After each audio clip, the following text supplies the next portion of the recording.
আসসালামু আলাইকুম, কেমন আছেন সবাই? কুরবানির ঈদ আর সেই ঈদে চাউলের রুটি দিয়ে মাংস খাবো না, তা কি করে হয় বলুন তো। আজকে আপনাদের সাথে কোনো রকম ডোয়ের ঝামেলা ছাড়া এবং বেলাবেলি ছাড়া কিন্তু মাত্র 1 মিনিটে কিভাবে চাউলের আটার পাতলা নরম তুলতুলে রুটি তৈরি করবেন সেই রেসিপিটাই শেয়ার করব। আশা করছি ভালো লাগবে।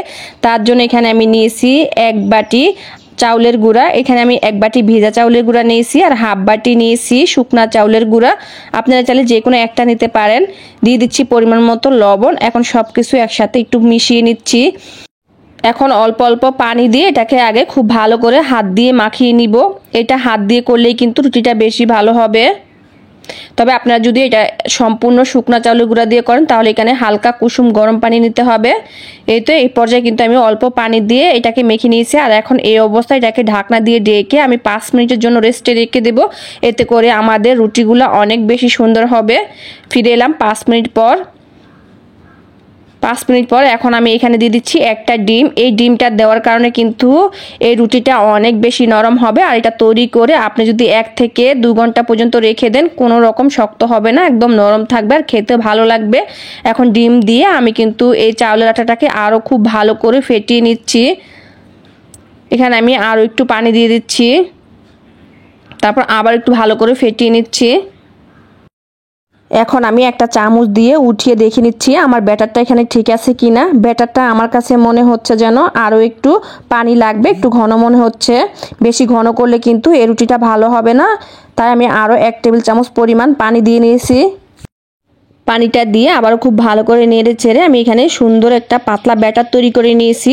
আর এই রুটিটা তৈরি করার জন্য চুলায় আমি আগে থেকে একটা ফ্রাই প্যান বসিয়ে দিয়েছি। প্রথম রুটিটা দেওয়ার আগে একটু ব্রাশ দিয়ে হালকা তেল ব্রাশ করে দিচ্ছি। এখন আমি 1 চামচ চাউলের আটা দিয়ে দিচ্ছি, দিয়ে ফ্রাই প্যানটা ধরে একটু চারদিক থেকে ঘুরিয়ে দিচ্ছি।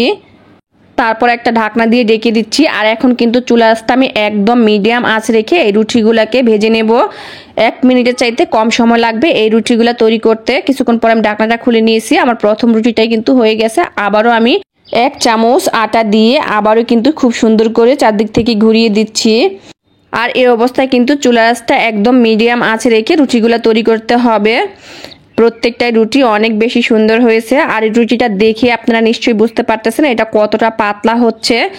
এই কোরবানির ঈদে আপনি বেলাবেলি ঝামেলায় ছাড়া কিন্তু খুব সহজে ঝটপট এরকম একটা রুটি তৈরি করতে পারেন। আর এই চাউলের রুটি দিয়ে মাংস খেতে অনেক বেশি মজা লাগে। তাই আপনারা অবশ্যই কিন্তু একবার বাসায় ট্রাই করবেন এইভাবে রুটি তৈরি করে।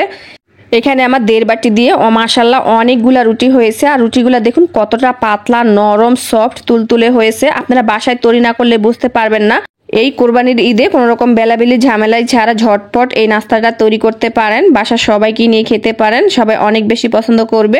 আর এই রুটিটা কিন্তু খেতে অনেক বেশি নরম সফট তুলতুলে হয়। এটা কিন্তু অনেকক্ষণ পর্যন্ত নরম থাকবে। তো বন্ধুরা, আমার আজকের রেসিপিটা যদি আপনাদের কাছে ভালো লাগে অবশ্যই লাইক কমেন্ট শেয়ার করতে ভুলবেন না। আর আমার চ্যানেলটাকে সাবস্ক্রাইব করতে ভুলবেন না। সবাই ভালো থাকবেন, নিরাপদে থাকবেন। আল্লাহ হাফেজ।